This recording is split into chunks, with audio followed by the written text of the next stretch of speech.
Good evening, everyone, and welcome to tonight's broadcast. I'm Chioma Adegbo, and today we have an important topic that has been circulating in the media recently. The allegations made by Professor Chidi Odinkalu, the former chairman of the National Human Rights Commission, against former Kaduna State Governor, Nasir El-Rufai, have raised some very concerning questions that demand attention. Professor Odinkalu, in a recent edition of Inside Sources, outlined a series of serious allegations involving El-Rufai's tenure as governor. These are not just mere political statements, but rather chilling accounts that touch on human rights abuses and governance issues during his time in office.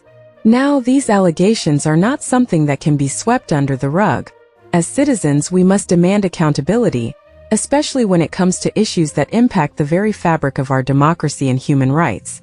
Governor El-Rufai should address these allegations head-on, as they raise significant concerns about his actions during his time in power.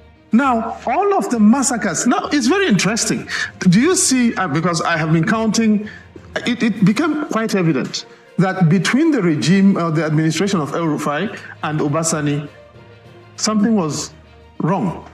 There were no longer mass killings in Kaduna. So I started counting. And the gradient in terms, the diminution in terms of mass killings in Kaduna, in southern Kaduna in particular, is extraordinary. How is that so? It's not because our soldiers have kind of improved or we have more numbers or anything.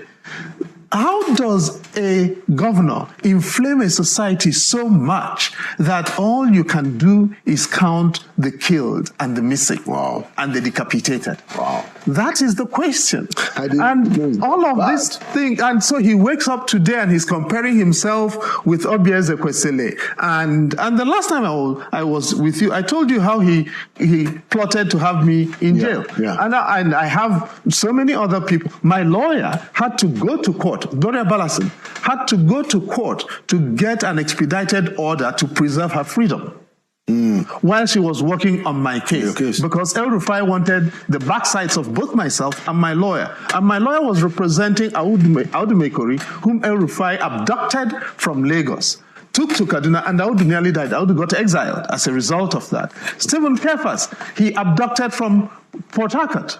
And Stephen was kept in detention in Kaduna for over 6 months. Stephen nearly died. Rufai did all of this. I am naming names because I worked on all of these cases, quite apart from my own, which is still in court. Audu's case, he has taken to the Supreme Court. He lost at the High Court. He lost at the Court of Appeal, El-Rufai, and is now at the Supreme Court.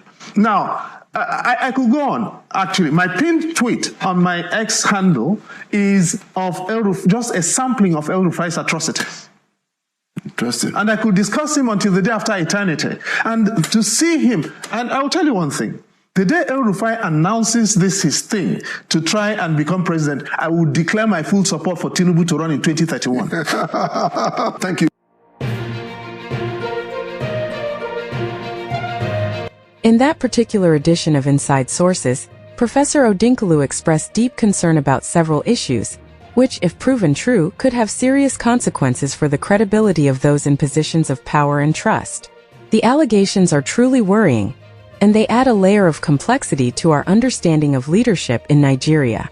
If these claims are founded, the public deserves clarity and action. Therefore, El-Rufai's response to these allegations is critical. It's not just about defending his record, but about upholding the integrity of the office he once held and the trust of the people. So what's next?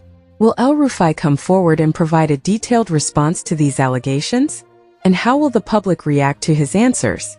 One thing is certain, the conversation is far from over, and the truth must come to light. Stay tuned as we continue to follow this developing story. As always, we welcome your thoughts and opinions on this matter. You can share your views with us on social media using the hashtag #InsideSources. Thank you for joining us tonight. I'm Chioma Adegbo, and we'll see you next time.